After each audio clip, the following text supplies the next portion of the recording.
Jadi dia menggambarkan sebagai seorang yang berijazah. Nah ini, al ijazah al falsu. Ya, ijazah tetap palsu.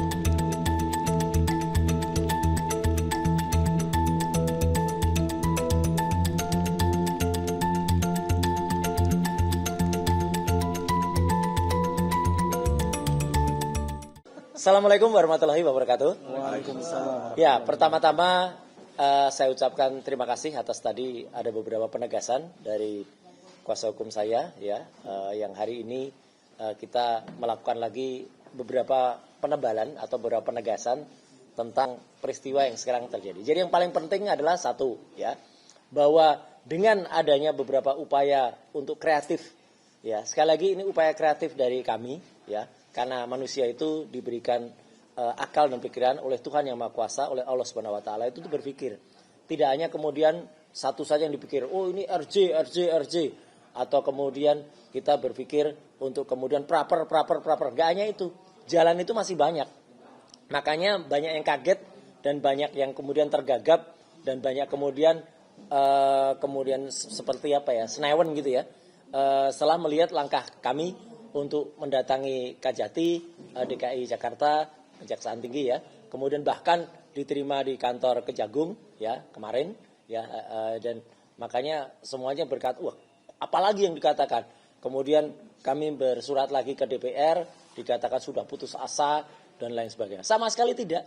Itu justru adalah kewajiban dari kita sebagai umat manusia untuk melakukan segala cara, segala upaya untuk melakukan. Bahkan, ya, permintaan, ya, bukan lagi permohonan tapi sebenarnya penegasan permintaan untuk kasus ini di stop itu adalah karena ini sebenarnya adalah hal yang harus dilakukan oleh hukum di Indonesia. Kalau memang fair dan kalau jujur sudah lewat dari 14 hari bahkan lewatnya lebih 70 hari jadi total 84 hari dari aturan yang ada di KUHAP ini seharusnya sudah berhenti, ya, dan sudah dihentikan dan bahkan dinyatakan kasus ini tidak layak dilanjutkan lagi.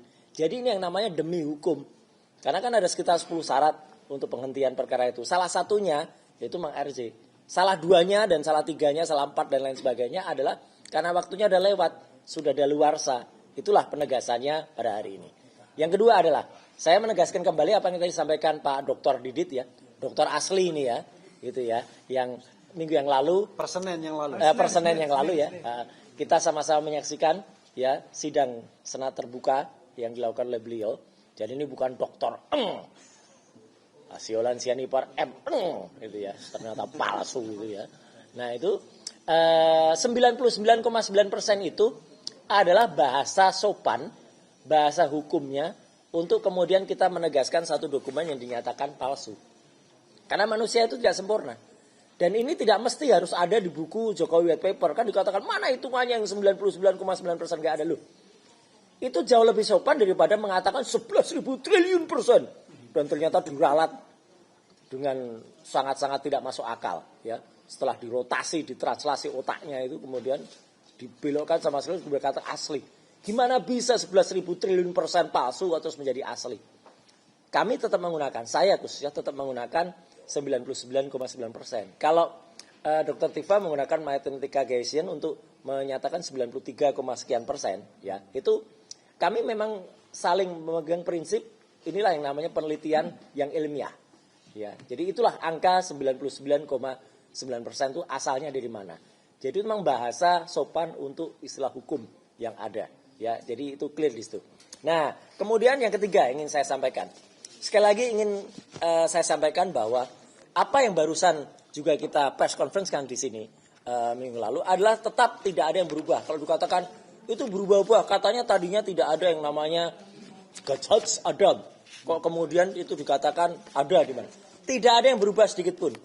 Dalam materi yang dipaparkan oleh Resmond Hasyolan Sianipar, ya, yang mengaku doktor ini di tayangan salah satu TV. Dia kemudian menunjukkan sebuah hitungan atau function. Inilah yang kemudian digugat atau dipertanyakan oleh peneliti muda kita yang bernama Topi Merah. Yang kemudian ini ditampilkan. Dan apakah Topi Merah salah menganalisis ini? Tidak sama sekali. Pada menit ke-49 ya, itu bahkan si Rismond itu mengatakan silahkan ini diuji. Silahkan ini dilakukan proses perhitungan. Dan ternyata setelah diuji dan dilakukan proses perhitungan function seperti apa yang dia tuliskan, munculnya tidak seperti ini. Jadi dokumen kalau itu resmi dari Dian Sandi, kalau aslinya Dian Sandi, dilakukan proses ilmiah seperti ini, hasilnya tidak akan mungkin tulisan watermarknya muncul. Jadi tulisan watermarknya muncul karena sudah ada editing yang dilakukan, sudah ada rekayasa yang dilakukan. Itulah intinya dari Topi Merah. Jadi editingnya itu bukan hanya pada tulisan Gadzats ada, bukan. Tetapi untuk memunculkan semua ini, diedit lagi. Ibaratnya, bahasa gampangnya ditebalkan lagi. Jadi dokumen ini ditambahkan sesuatu, watermark itu, kemudian baru ditampakkan lagi. Sehingga muncul tulisan, dan itu jelas banget yang ada di sini. Nih, semua ini tidak akan muncul. Sudah dipastikan tidak akan muncul kalau hanya pure dari dokumen Dian Sandi. Jadi dokumen Dian Sandi direkayasa dulu, diedit dulu, baru kemudian muncul salah satunya tulisan Gadzats Adam. Apakah tulisan Gadzats Adam ini ada juga di ijazah yang lain? Ada, tetapi tempatnya berbeda. Nah, itulah kuncinya. Karena tempatnya berbeda, maka kami juga mempertanyakan kepada pihak Universitas Gadjah Mada, mana aturan soal watermark security index ini? Harus ada, jangan kemudian dibuat backdatingnya, ya. Kemudian dokumennya baru dibuat. Karena ini dokumen tahun 85, aturannya juga harus 85. Jangan seperti si Andi Asuhan itu, ya. Yang kemudian si Andi Asuhan itu, ya, itu membuat atau mengambil ukuran tahun 2024, aturan tahun 2020 untuk menjelaskan peristiwa tahun 1985. Lah itu namanya, kalau istilah Pak Al-Katiri, ya, anaknya lahir lebih dulu dari ibunya. Ya, jadi ibunya belum lahir, anaknya sudah lahir. Jadi itu yang nggak bisa dilakukan. Kemudian penegasan lagi, saya secara pribadi telah juga menjadi saksi ketika penandatanganan surat kuasa atas nama beberapa lawyer, ya. Antara lain ada di sini ada Mas Gafur Sangaji, ya.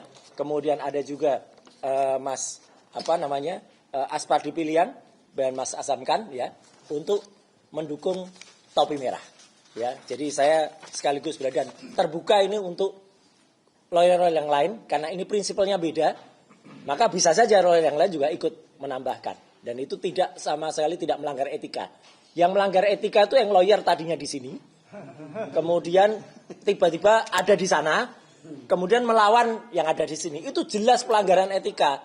Itu kalau dia ngerti, itu jelas-jelas itu namanya pelanggaran etika, ya. Yang keempat yang ingin saya sampaikan, beberapa mungkin teman-teman mempertanyakan, kok tiba-tiba saya sedikit, ya, mengulas soal soal SMK. Kenapa? Bukan apa-apa, karena kebetulan minggu yang lalu saya diundang salah satu podcast dan saya cerita soal kebiasaan dan netonnya Jokowi. Dan di situ saya jelaskan dia melakukan tarian ritual ketika pada saat SMK. Makanya karena banyak sekali pertanyaan soal SMK, maka saya sampaikan lagi cerita panjang soal mobil SMK, ya. Kemana mobil SMK itu? Karena mobil SMK ini sebenarnya adalah cita-cita anak bangsa dan ini proyek dari Kementerian Pendidikan dan Kebudayaan. Bukan proyeknya Jokowi. Jokowi itu hanya menumpang isu mobil SMK dan menggunakan mobil SMK ini untuk pencitraan dirinya masuk ke Jakarta. Jadi itu jelas memang sifat dia orang dengan kelahiran Rebo Pon itu memang kayak gitu itu. Sukanya tricky dan menumpang. Ya. Ini memang fakta. Neptunya 14. Orang dengan Neptu 14 Rebo Pon itu memang sifatnya kayak gitu itu. Ya, jadi dia menumpang isu SMK ini untuk pencitraan dirinya sendiri dan kemudian dia sampai ke Jakarta. Jadi ini mirip-mirip dengan apa yang sudah statementnya Pak Yusuf Kalla. Ya, jadi Pak Yusuf Kalla mengatakan itu yang membawa Jokowi ke Jakarta itu adalah saya gitu, Pak Yusuf Kalla kan mengatakan sama, nggak ada SMK, nggak ada Jokowi juga gitu loh, yang sampai ke Jakarta. Dan bahkan dia selama ini selalu disebut ikut dalam perjalanan SMK dari Solo ke Jakarta. Bohong, nggak ada Jokowi ikut mobil SMK. Jokowi itu naik pesawat ke Jakarta. Yang nyopir mobil SMK itu saya dan Pak FX Rudi, ya, dalam mobil. Dan banyak cerita ada di podcast Roy Suryo Official, dan terima kasih Ainyu sudah mengambil itu sebagai tayangan. Heru Subono Point juga ngambil itu, ya.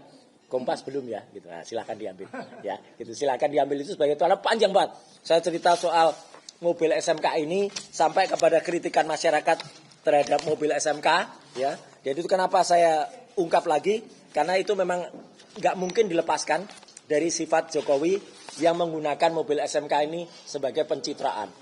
Ada dipesan 6.000 unit dan lain sebagainya. Mana ada, itu nggak ada. Maka kalau itu disebut mobil goib, ya memang jadinya memang goib, ya, mobil itu. Jadi itu yang saya sampaikan. Jadi sekali lagi hari ini press conference ini adalah untuk menegaskan upaya kami adalah untuk tetap melakukan segala hal untuk dalam kasus hukum ini. Ya, kalau dalam cerita itu saya juga menjelaskan soal ada hobi pemeliharaan yang agak aneh yang dilakukan oleh Jokowi, termasuk memelihara kodok dan lain sebagainya. Ini ya itu ya, tanyakan pada yang bersangkutan lah, ya. Itu orang tuh yang yang dipelihara tuh biasanya pantas-pantasnya itu ya kucing, ya kuda, apa gitu, ini kodok, ya wah gitu.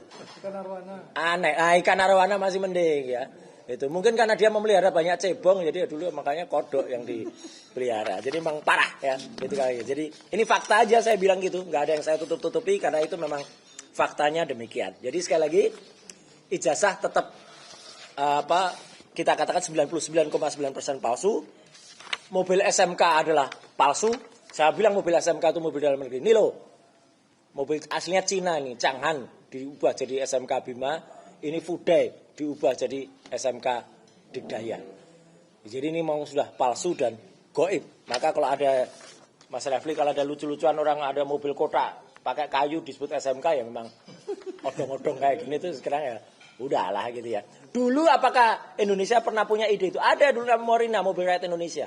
Pak Harto aja sudah mewujudkan mobil nasional itu namanya Kijang. Kijang itu kerjasama Indonesia Jepang singkatannya. Ya, Datsun ada Sena, Pak Habibie, loh ya asli itu. Kijang. Pak Habibie itu dulu sudah ketika menjadi Menristek membuat mobil Maleo namanya. Ya. Tapi SMK itu adalah memang mobil China yang sekarang. Ya, pabriknya goib juga.